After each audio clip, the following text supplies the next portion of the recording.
Yang terhormat Bapak Suyanta sebagai Kepala SMP Negeri 286, yang terhormat Ibu Wakil Bidang Kesiswaan Ibu Ati Fitria, yang terhormat Bapak Ibu semua guru SMP Negeri 286. Pada hari ini saya akan mengadakan pembahasan tentang budaya positif kepada rekan-rekan di SMP Negeri 286. Saya izin untuk duduknya, Bapak Ibu. Tujuannya adalah untuk meningkatkan disiplin positif pada diri siswa, untuk membantu mereka menjadi siswa dengan karakter yang kuat. Budaya positif itu apa? Budaya positif adalah budaya positif yang di sekolah merupakan nilai keyakinan dan kebiasaan di sekolah yang berpihak pada murid agar murid dapat berkembang menjadi pribadi yang mandiri, kritis, hormat, bertanggung jawab. Melalui budaya positif ini juga siswa akan mendapatkan penguatan karakter tanpa merasa ada paksaan atau hanya menghindari hukuman. Nilai-nilai kebajikan universal adalah sifat positif manusia yang merupakan tujuan mulia yang ingin dicapai oleh setiap individu. Nilai tersebut bersifat universal, lintas bahasa, suku bangsa, agama maupun latar belakangnya.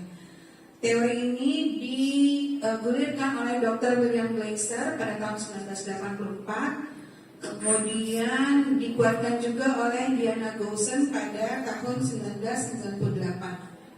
Nilai-nilai kebajikannya apa saja? Nilai-nilai kebajikannya adalah yang tertuang pada profil belajar Pancasila, yaitu beriman, bertakwa kepada Tuhan Yang Maha Esa, dan berakhlak mulia. Kemudian mandiri, bernalar kritis, berkebinekaan global, gotong royong, dan kreatif.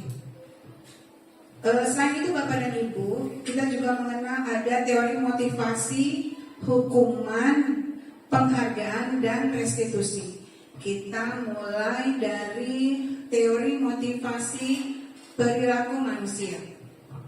Ada 3 teori motivasi. Ada teori eksternal, motivasi eksternal, kemudian ada motivasi internal. Motivasi eksternalnya apa? Yaitu untuk menghindari ketidaknyamanan atau hukuman. Apa yang akan terjadi apabila saya tidak melakukannya? Kemudian untuk mendapatkan imbalan dari orang lain atau institusi. Apa yang akan saya dapatkan apabila saya melakukannya? Lalu ada motivasi internal, yaitu bertujuan untuk disiplin positif, untuk menghargai diri sendiri. Bisa dengan pertanyaan, saya akan menjadi orang yang seperti apa bila saya melakukannya. Nah, kita akan melihat sebuah tabel untuk mengetahui kita melakukan hukuman atau kita melakukan konsekuensi kepada siswa. Baik, ini ada tabel, pilihannya adalah hukuman atau konsekuensi. Kita bisa isi dengan hukuman atau konsekuensi seperti itu ya. Jika tindakan kita adalah mencatat 100 kali dalam buku dengan kalimat saya tidak akan terlambat lagi karena terlambat ke sekolah, itu adalah hukuman atau konsekuensi. Konsekuensi atau hukuman. Saat mencatat 100 kali di buku, konsekuensi atau hukuman, itu adalah hukuman. Kemudian lari mengelilingi lapangan basket 2 kali karena terlambat hadir ke sekolah, hukuman atau konsekuensi? Hukuman. Membersihkan coretan yang dibuatnya di meja tulis, konsekuensi. Murid diminta untuk push up 15 kali karena tidak menggunakan masker ke sekolah, hukuman. Menggantikan kertas tangan teman yang telah dicoret-coretnya, konsekuensi. Berjemur di lapangan basket pukul 12 karena mengobrol dengan teman, hukuman. Baik, terima kasih. Lalu kita akan lanjut ke restitusi. Bapak Ibu pernah mendengar kata restitusi? Restitusi adalah proses menciptakan kondisi bagi murid untuk memperbaiki kesalahan mereka, sehingga mereka bisa kembali pada kelompok mereka dengan karakter yang lebih kuat. Restitusi juga merupakan proses kolaboratif yang mengajarkan murid untuk mencari solusi untuk masalah mereka dan membantu murid berpikir tentang seperti apa yang mereka inginkan. Ini menurut Goshen pada bukunya tahun 2004. Ada 9 ciri-ciri restitusi. Yang pertama, bukan untuk menebus kesalahan, namun untuk belajar dari kesalahan. Lalu memperbaiki hubungan, kemudian tawaran, jadi ditawarkan kepada siswa bukan paksaan. Kemudian restitusi menuntun untuk melihat ke dalam diri sendiri. Restitusi juga untuk mencari kebutuhan dasar yang mendasari tindakan. Restitusi adalah cara yang paling baik. Restitusi fokus pada karakter bukan tindakan. Kemudian restitusi fokus pada solusi. Lalu restitusi mengembalikan murid yang berbuat salah pada kelompoknya. Kita lihat ada semacam gambar ini. Ini ada keyakinan kelas. Kemudian yang paling luar ini adalah budaya positif. Lalu kemudian ada lingkungan positif. Kemudian keyakinan kelas, sehingga nanti terbentuklah peraturan kelas. Jadi peraturan kelas terbentuk pertama dari keyakinan kelas, kemudian akan menciptakan lingkungan positif dan budaya positif. Keyakinan kelas itu kita buat bersama murid dan guru. Kita bisa tuliskan pada selembar kertas. Jadi siswa tulis pada selembar kertas.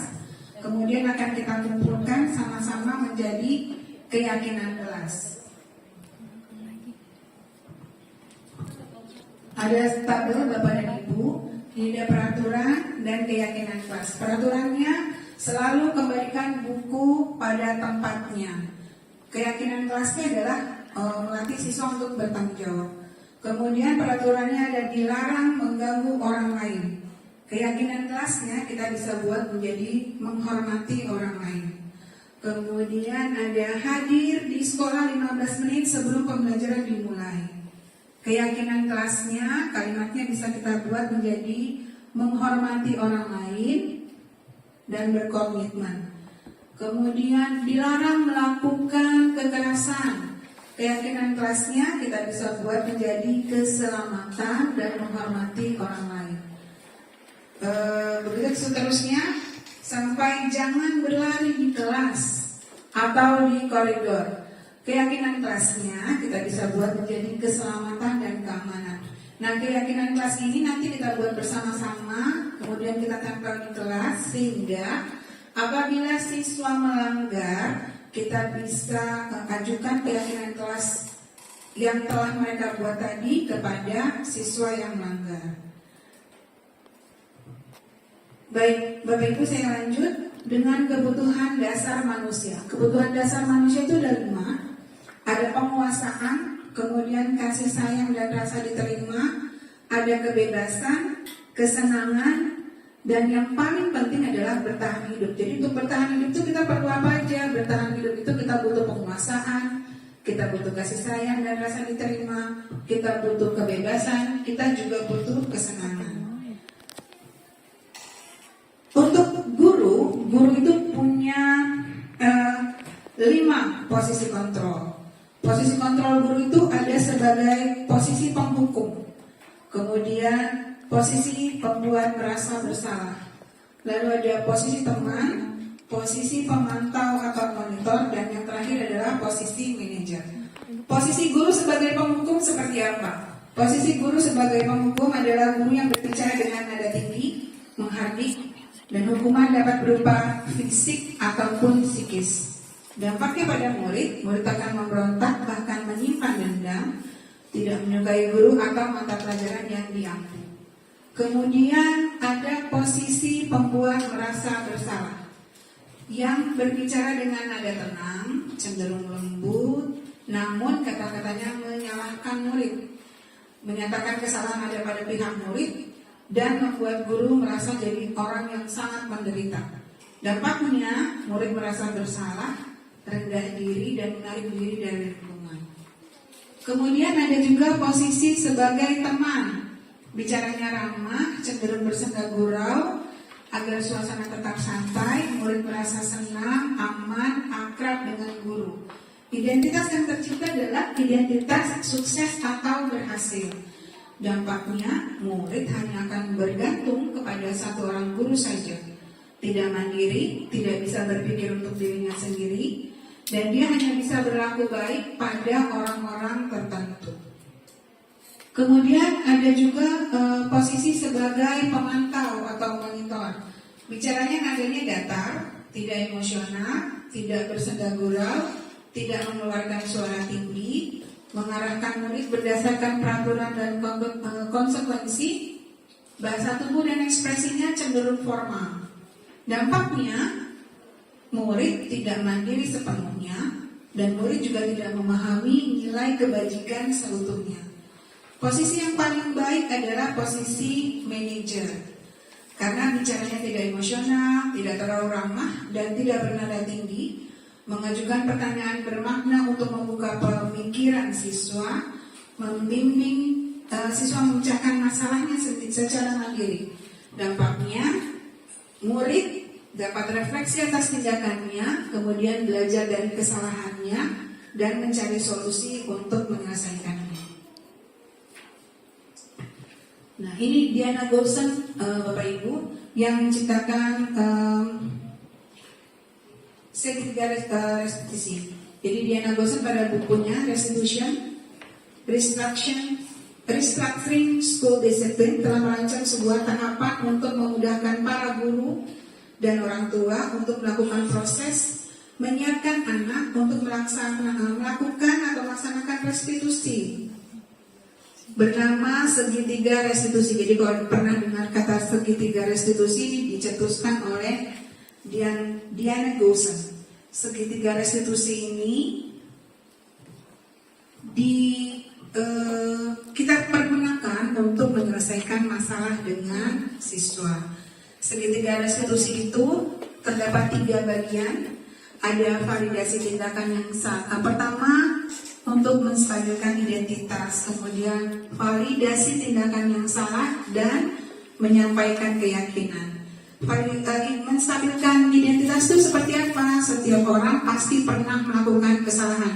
Kita akan bicara seperti itu pada anak. Ya nak, nggak apa-apa, setiap orang pernah melakukan kesalahan.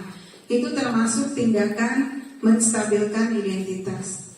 Kemudian kita juga bisa bilang, kamu bukan satu-satunya kok yang pernah melakukan ini. Itu kita sedang menstabilkan identitas.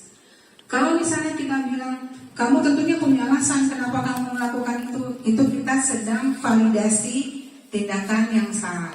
Sama seperti kita bilang, adakah cara yang lebih efektif untuk mendapatkan apa yang kamu butuhkan?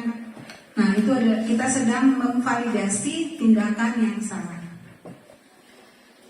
Yang terakhir adalah untuk menanyakan keyakinan.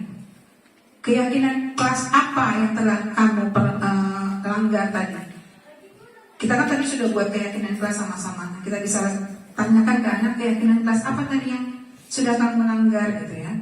Juga kamu ingin jadi orang seperti apa sih? Nah, itu kita sedang menanyakan keyakinan. Bapak dan Ibu, demikian yang sudah saya sampaikan. Terima kasih banyak atas perhatiannya. Barangkali ada yang ingin ditanyakan? Tidak ada, jelas. Terima kasih banyak atas perhatiannya. Terima kasih telah meluangkan waktunya untuk pembahasan ini. Saya hanya bisa bilang semoga Allah yang dapat membalas baikan Bapak dan Ibu. Terima kasih sekali lagi. Wabillahi taufiq wal hidayah. Assalamualaikum warahmatullahi wabarakatuh.